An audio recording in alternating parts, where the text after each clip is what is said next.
siapkan hatiku, Tuhan, untuk dengar firman-Mu. Ku siapkan hatiku, Tuhan, untuk dengar firman-Mu. Selamat malam keluarga Allah dimanapun berada. Jumpa lagi bersama Family Bible Reading Journey. Dan malam ini kita akan melanjutkan kembali pembacaan kita dari Kitab Nehemia pasal 13 ayatnya yang ke-20 hingga ke-31. Mari kita berdoa. Bapa di surga, terima kasih karena kasih-Mu yang memampukan kami untuk dapat melewati hari ini hingga malam ini Bapa. Dan pada saat ini Bapa, kami hendak membaca sebagian dari firman-Mu. Berbicaralah Tuhan, kami siap mendengar. Dalam nama-Mu Yesus Kristus kami berdoa dan mengucap syukur. Amin. Saudaraku, pembacaan kita diambil dari Nehemia 13 ayatnya yang ke-20 hingga ke-31. Demikianlah firman Tuhan.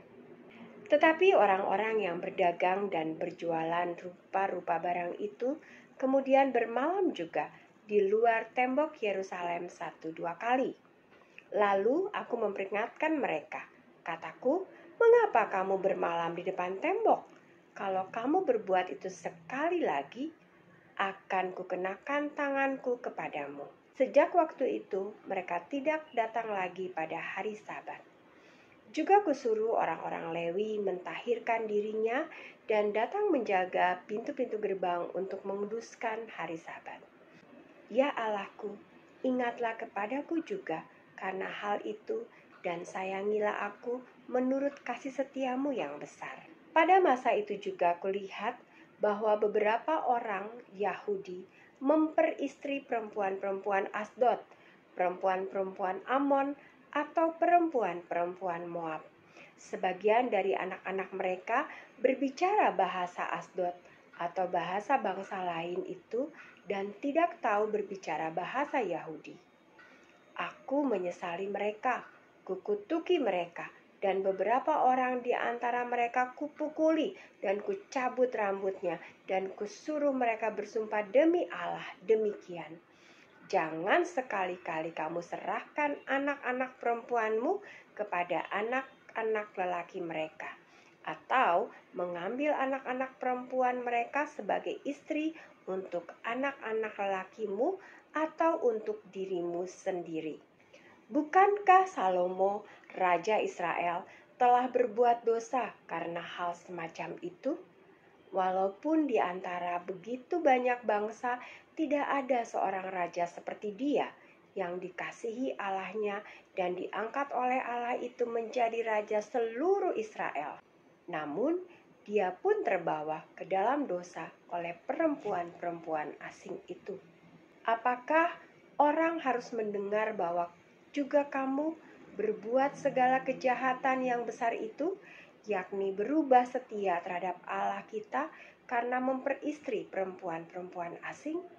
Seorang dari anak-anak Yoyada bin Eliasib, imam besar itu, adalah menantu Sanbalat, orang Horoni itu. Oleh sebab itu, kuusir dia daripadaku. Ya Allahku, ingatlah bagaimana mereka mencemarkan jabatan imam serta perjanjian mengenai para imam dan orang-orang Lewi. Kutahirkan mereka dari segala sesuatu yang asing dan kutetapkan tugas-tugas untuk para imam dan orang-orang Lewi masing-masing dalam bidang pekerjaannya. Pula kutetapkan suatu cara untuk menyediakan kayu api pada waktu-waktu tertentu dan untuk hasil-hasil yang pertama. Demikianlah firman Tuhan. Di sini kita bisa melihat bagaimana Nehemia mengembalikan setiap peraturan pada tempatnya, sehingga bangsa Yehuda bisa hidup sesuai dengan aturan yang sudah Tuhan tetapkan. Dan dalam kehidupan kita pula, kita harus mengikuti peraturan yang sudah Tuhan tetapkan bagi kita. Melalui firman Tuhan yang kita baca, kita dapat mengerti bahwa Ketetapan-ketetapan Allah adalah ketetapan-ketetapan yang harus kita lakukan dalam kehidupan kita. Mari kita berdoa. Bapa, terima kasih untuk firman-Mu pada malam ini yang meneguhkan kami kembali bahwa kami harus hidup sesuai dengan ketetapan-ketetapan-Mu ya Tuhan. Mampukanlah kami ya Bapa untuk dapat berjalan, untuk dapat menjalani kehidupan ini sesuai dengan kehendak-Mu. Dan biarlah Roh Kudus-Mu selalu membimbing kami dan menyertai kami. Di dalam nama Yesus Kristus kami berdoa dan mengucap syukur. Amin.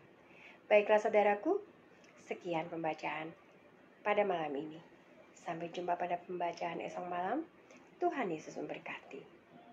Firman-Mu, pelita bagi kakiku, terang bagi jalan.